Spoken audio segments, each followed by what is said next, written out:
let's talk about Gupta. तो सबसे पहले देखते हैं important term. So there is an important term. The name is Anuganga. What is the meaning of Anuganga? And then Saket. And another word is Magad. Okay. So there are three important terms at the time of the Gupta. So Anuganga means middle Gangetic basin. So this area, middle Gangetic basin. Gangetic basin, this is known as Anuganga. And then Magad. Magad, we know the region of Bihar. This Bihar region. And this is Magad. And then Saket. That's a modern Ayodhya, Uttar Pradesh. So this area near the Ayodhya is known as Uttar Pradesh. So here there is Ayodhya. Uttar Pradesh is known as Saket. So what was Anuganga? Anuganga, the middle Gangetic plain, and the Saket was Ayodhya, UP, and the Magad, the Bihar wala region. This is Magad. So Anuganga middle Gangetic means Saket means Ayodhya, UP, and Magad means Bihar. So we know that the empire was founded by Maharaja. It was called Maharaja Sri Gupta. He was founded by Sri Gupta, and his son was Ghatotkacha. So it's Ghatotkacha. Then there was a king who was Chandragupta I. So he is one of the most important king, Chandragupta I. And this Chandragupta I, he referred, Chandragupta I had a son, Samudragupta. And Samudragupta inscription पे लिखाता है. Inscription पे ये अपने father को refer करता है. इलाहाबाद प्रतिष्ठी में जो इंस्क्रिप्शन लिखा हुआ है समुद्रगुप्त ने, उसने अपने फादर को के बारे में भी लिखा है. वहां पे उसने चंद्रगुप्त वन को लिखा है लिच्छावी दोहित्रा मीन ग्रैंड सन ऑफ लिच्छावी दोहित्रा. मतलब अपने आप को लिखवाया लिच्छावी दोहित्रा, मतलब वो लिच्छावी का ग्रैंड सन है समुद्रगुप्त. तो इसके जो फादर है चंद्रगुप्त वन ने लिच्छावी प्रिंसेस से शादी की थी, इसलिए इसने अपने आप को नाम लिखवाया लिच्छावी दोहित्रा. कहाँ पे लिखवाया? जो इलाहाबाद पिलर इंस्क्रिप्शन है, हरि सेन ने लिखा है समुद्रगुप्त के बारे में, वहां पे उसने अपने आप को रिप्रेजेंट किया लिच्छावी दोहित्रा. एंड समुद्रगुप्त को हम नेपोलियन ऑफ इंडिया भी बोलते थे. एंड जो ये पिलर इंस्क्रिप्शन है, यहाँ पे 3 लोगों के बारे में लिखा है. सबसे पहले अशोक, फिर समुद्रगुप्त, फिर जहांगीर. तो ASJ, अशोक, समुद्रगुप्त एंड जहांगीर. तो हरि सेना कौन थे? हरि सेना कोर्ट पोइट थे. किनके दरबार में? हरि सेना कोर्ट पोइट थे.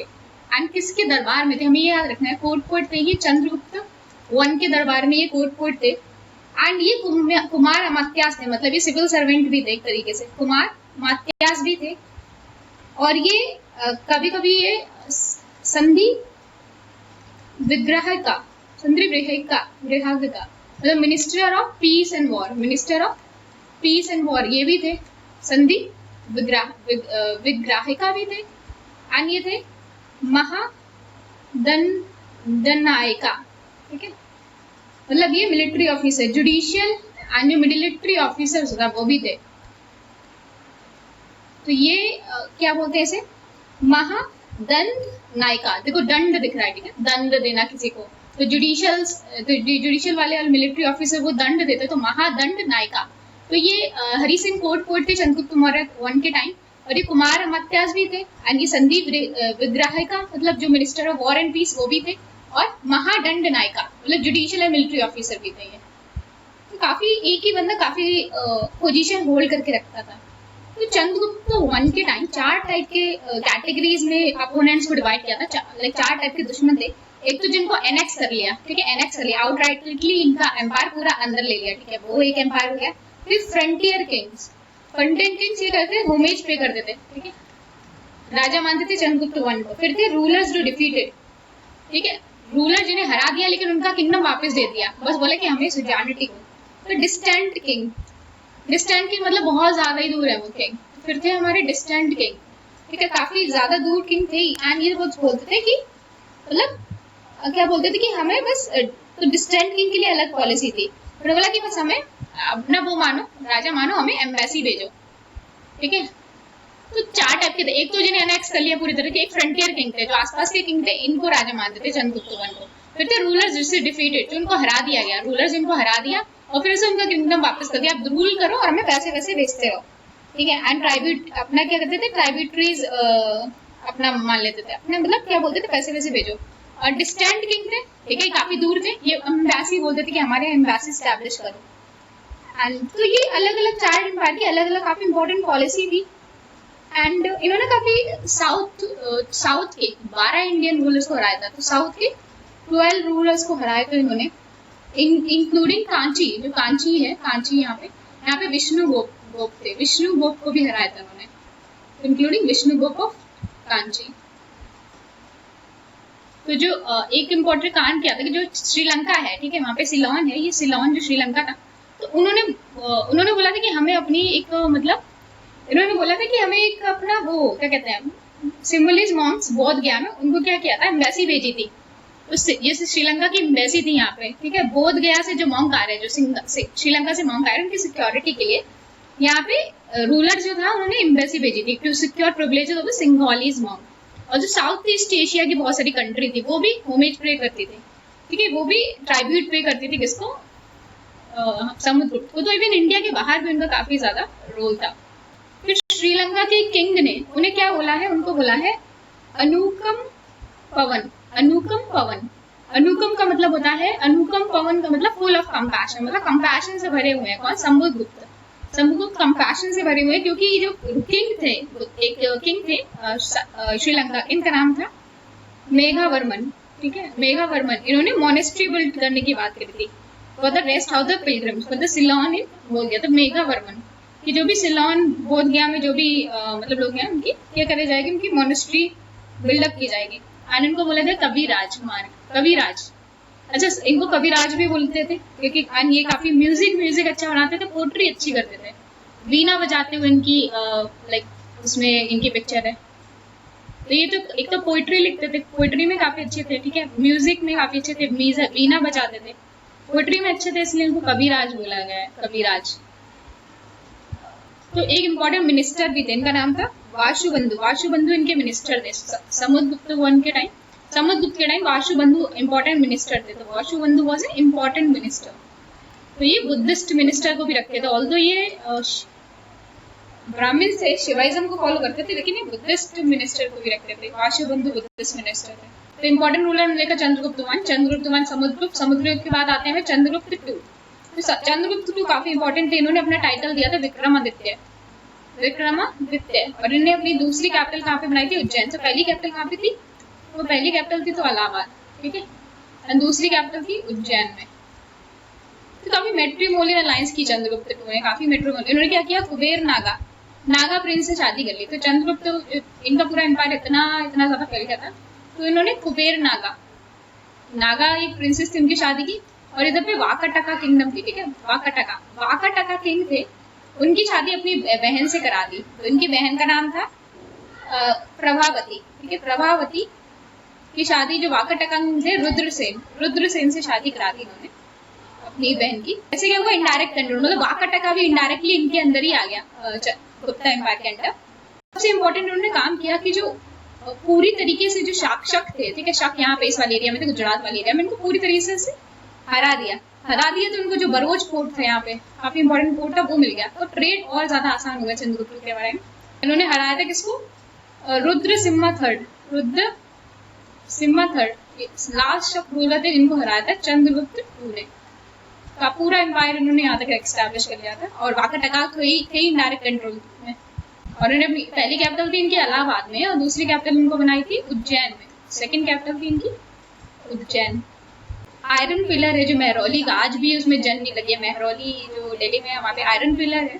तो ये इनके टाइम बना था, चंद्रगुप्त टू के टाइम बना था, आयरन पिलर और महरौली। इनके बारे में इनके लिखा हुआ है, इन्होंने अपना टाइटल दिया विक्रमादित्य।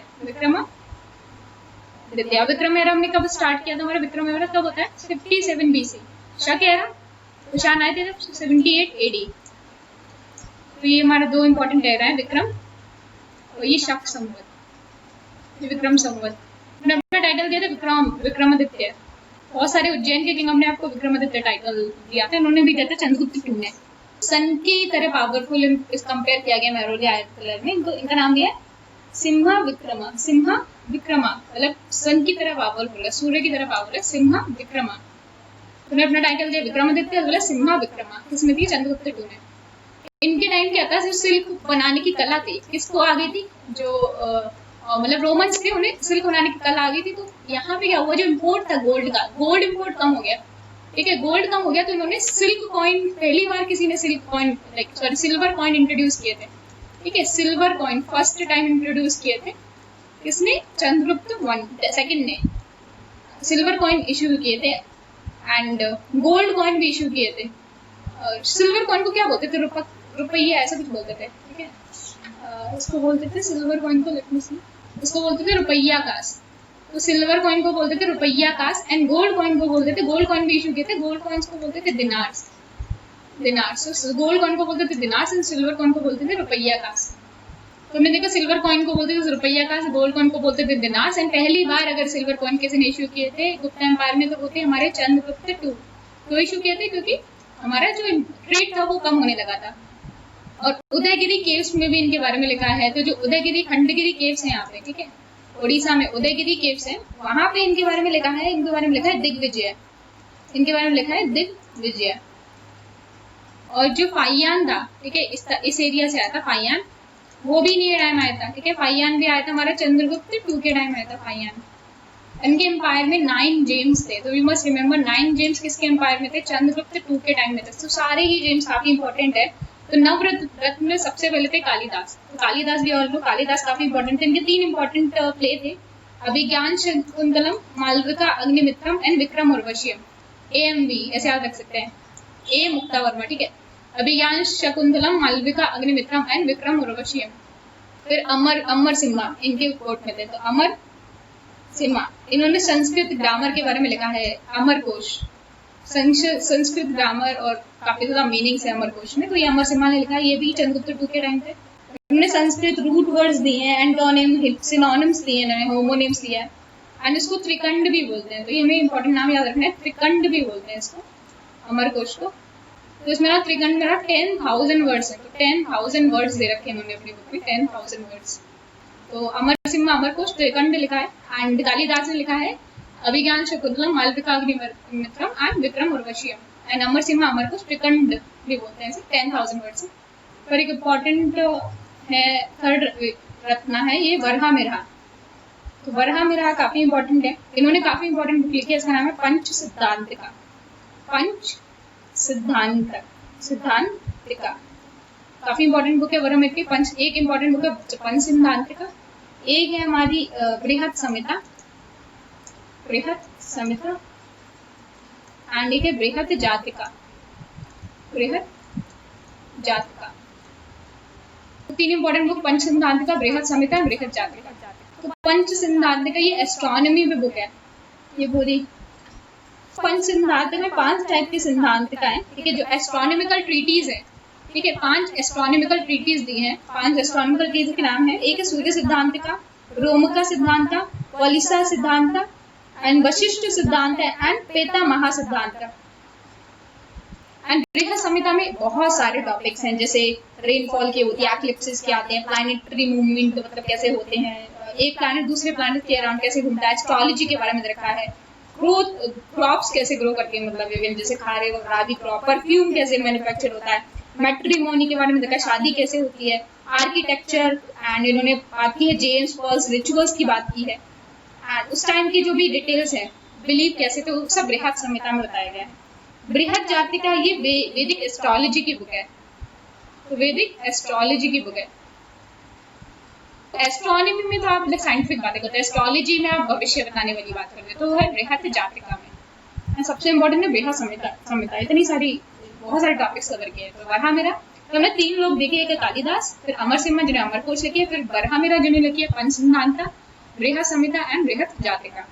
फिर 4th जेम थे हमारे धनवंतरी यानी फायर ऑफ, इन्हें बोलते हैं फादर ऑफ आयुर्वेद। तो ये है फादर ऑफ आयुर्वेद एंड एक फिजिशियन थे। ये धनवंतरी एक फिजिशियन थे, father of Ayurveda.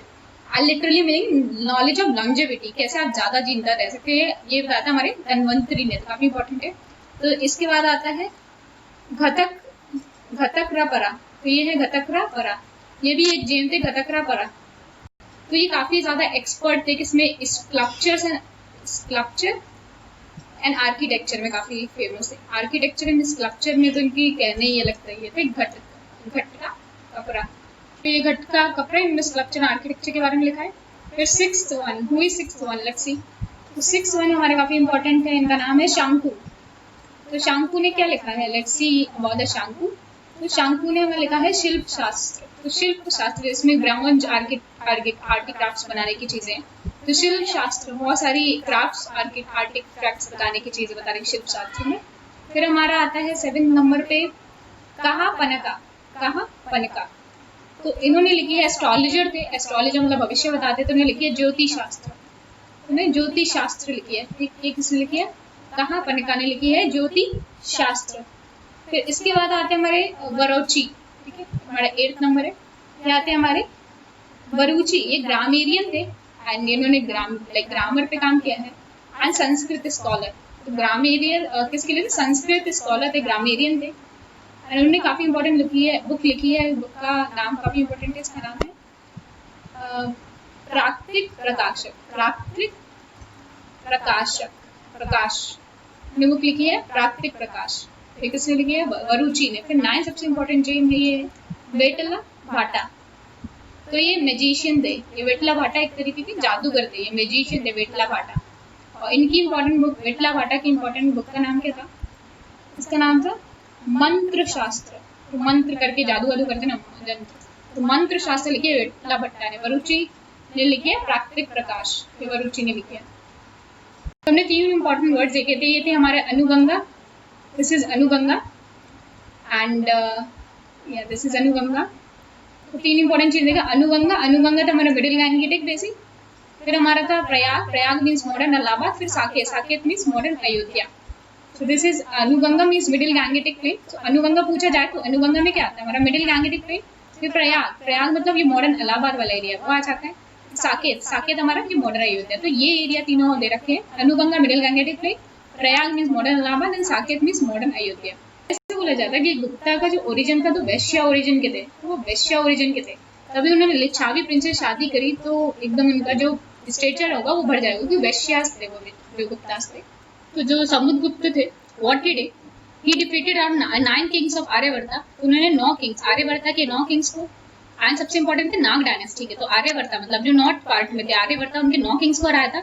Central India के 18 किंग्स को हराया था और साउथ इंडिया के 12 किंग को हराया था। उन्होंने पल्लवास को भी हराया था। तो साउथ इंडिया में जो पल्लवास थे उनको भी इन्होंने हराया था। तो इन्होंने सबसे पहले आर्यवर्ता के 9 किंग्स को, 9 किंग्स ऑफ आर्यवर्ता मतलब ऊपर के 9 किंग्स, सेंट्रल इंडिया के कितने 18 किंग्स एंड साउथ इंडिया के 12 किंग्स। एंड सबसे इंपॉर्टेंट फेमस था नाग डायनेस्टी, ऊपर नाग को हराया था। नाग को 18 किंग्स में सबसे इंपॉर्टेंट थे अद्विका, फॉरेस्ट टाइप के, और 12 में पल्लवास को, सबसे इंपॉर्टेंट थे पल्लवास को हराया था इन्होंने। इसने हराया था ये चंद्रगुप्त, इन्होंने बनाया समुद्रगुप्त ने हराया था। हरी सेना में जो लिखा है प्रयाग प्रतिष्ठी, जो इलाहाबाद इंस्क्रिप्शन में लिखा है, इनको बोला है किंग ऑफ 100 बैटल्स। उन्हें बोला है किंग ऑफ 100 बैटल्स, किसे बोला है, समुद्रगुप्त। हमने देखा था मौर्य एम्पायर के बाद क्या आया था, हमारा शुंग एम्पायर आया था, ठीक है। शुंग एम्पायर के बाद पहली बार इन्होंने समुद्रगुप्त ने अश्वमेधा करवाया, अश्वमेधा, ठीक है। पुष्यमित्र शुंग के बाद पहली बार अश्वमेधा कब करवाया, समुद्रगुप्त ने। ये गरुड़ को मानते थे, उनका एम्बलम था गरुड़ एंड अपनी इमेजेस जो भी कॉइन्स थे उनमें गरुड़ बनवाते थे, काफी ज्यादा गरुड़ है इनकी कॉइन्स पे। समुद्रगुप्त थे, अपने आप को विष्णु का अवतार बताते थे, तो they used to claim himself as the avatar of Vishnu. फिर चंद्रगुप्त टू ने अपने आप को टाइटल दिया था विक्रमादित्य। तो चंद्रगुप्त टू ने टाइटल दिया था विक्रमादित्य, पहले उज्जैन के रूलर थे जिन्होंने अपना टाइटल याद दिया था विक्रमादित्य, उज्जैन के रूलर थे। पहले किंग थे जिन्होंने सिल्वर कॉइन निकाले थे, एंड सिल्वर कॉइन को क्या बोलते थे, रुपया का, रुपया का ऐसे कुछ बोलते थे। एंड गोल्ड कॉइन को बोलते थे, गोल्ड कॉइन को बोलते थे दिनार, सिल्वर कॉइन को बोलते थे रुपया। इनके इंस्क्रिप्शन हमें कहाँ पे मिलेंगे, तो मेहरौली आयरन पिलर, तो यहाँ पे है मेहरौली आयरन पिलर,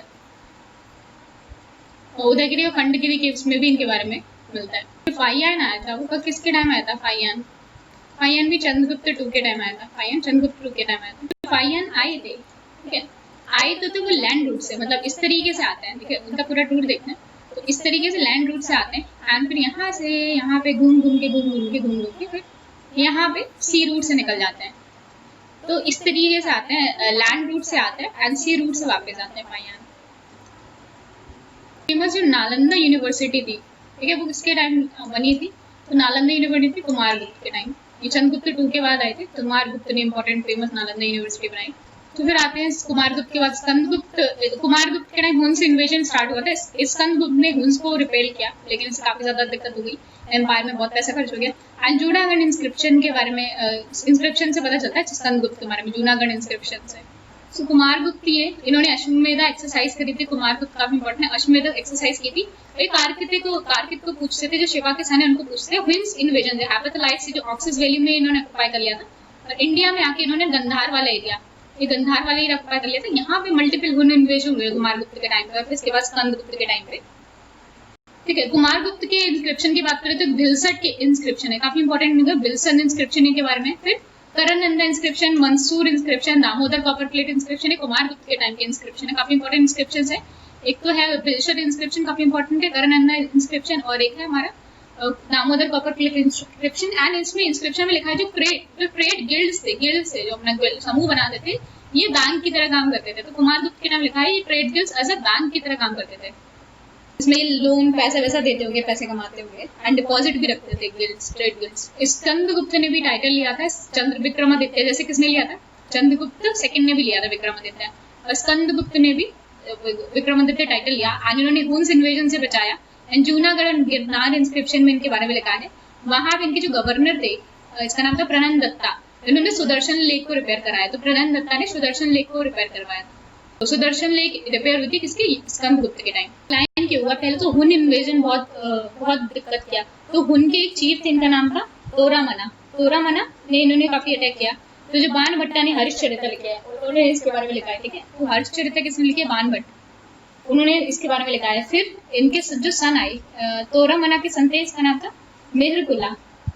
आगे काफी टायरेंट था, बहुत ही ज्यादा बेकार था। एंड कलहन ने भी, रजत रंगनी ने बताई कि तक क्रूअल था मेहरकुला। तो मेहरकुला एंड ह्यून सांग ने भी लिखा है इसके बारे में कि परसिक्यूटर था, कितना बुद्धिस्ट को, लाइक परसिक्यूटर था बुद्धिस्ट का।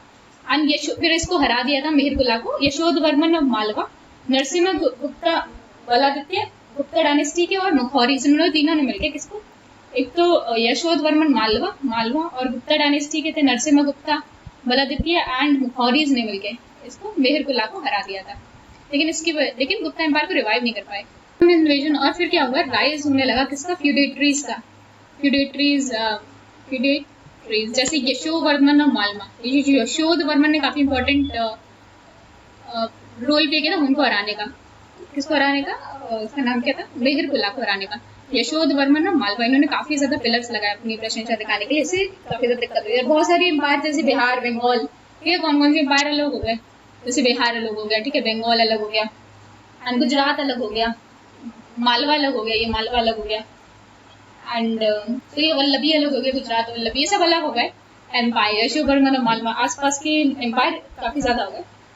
एंड तो इसके बाद जो स्कंदगुप्त के बाद कोई भी ना ही इम्पोर्टेंट इंस्क्रिप्शन मिलता है, ना ही इम्पोर्टेंट पॉइंट्स मिलते हैं। तो स्कंदगुप्त के बाद एम्पायर बहुत डिक्लाइन हो गया था। काफी इकोनॉमिक प्रॉस्पेरिटी भी जो गुप्ता की थी काफी कम हो गई थी। ठीक है, क्योंकि हमें जो फिर बाद के कॉइन मिले हैं वो लेस, उनका गोल्ड कम होता जा रहा था, अलॉय बढ़ता जा रहा था। ठीक है, गोल्ड कम होता था, अलॉय बढ़ते जा रहा था। एंड बहुत सारे ऐसे इंस्क्रिप्शन मिले जिससे पता चला है कि बहुत सारे लैंड चार्टर्स मिले जिससे लैंड दिया जा रहा था किसको, ब्राह्मण्स को एंड ऑफिसर्स को। तो ब्राह्मण्स एंड ऑफिसर को लैंड दे रहे थे क्योंकि ज्यादा गोल्ड था नहीं। तो जब लैंड दे रहे हैं तो जो सेंट्रल का कंट्रोल था वो काफी ज्यादा कम हो गया था। एंड कॉमर्स, देखो उनको सिल्क बनाना आ गया था, तो कॉमर्स, ट्रेड एंड कॉमर्स कम हुआ। तो एक कहानी भी बताई जाती है कि मंदसूर इंस्क्रिप्शन में ये लिखा हुआ है कि एक जो गिल्ड थे, ठीक है, सिल्क वीवर थे, गुजरात से कहाँ पे माइग्रेट करके मालवा रीजन पे, क्योंकि जो सिल्क वीवर थे ये गुजरात के मालवा रीजन को माइग्रेट करके कब 473 सीई में। एंड उन्होंने नॉन प्रोडक्टिव प्रोफेशनल कुछ काम करने लगे क्योंकि सिल्क वाला काम चला गया, एक्सपोर्ट नहीं कर पा रहे थे। तो और फिर अलग अलग एम्पायर, उनके बाद क्या हुआ कि मंसूर इंस्क्रिप्शन भी लिखा, अलग अलग एम्पायर काफी ज्यादा आने लगे। एक तो पुष्यभूति, खानेश्वर, अभी हर्षवर्धन यास लिखेंगे, खानेश्वर की पुष्यभूति। एंड मैत्रकास थी वल्लभी के, तो वल्लभी में मैत्रकास और वल्लभी। फिर खानेश्वर, मुखौरीज ऑफ कन्नौज, यहाँ पे थे मुखौरीज ऑफ कन्नौज। फिर साउथ में आ गए हमारे चालुक्यास, चालुक्यास एंड पल्लवास। साउथ में चालुक्यास एंड पल्लवास काफी इंपॉर्टेंट हो गया।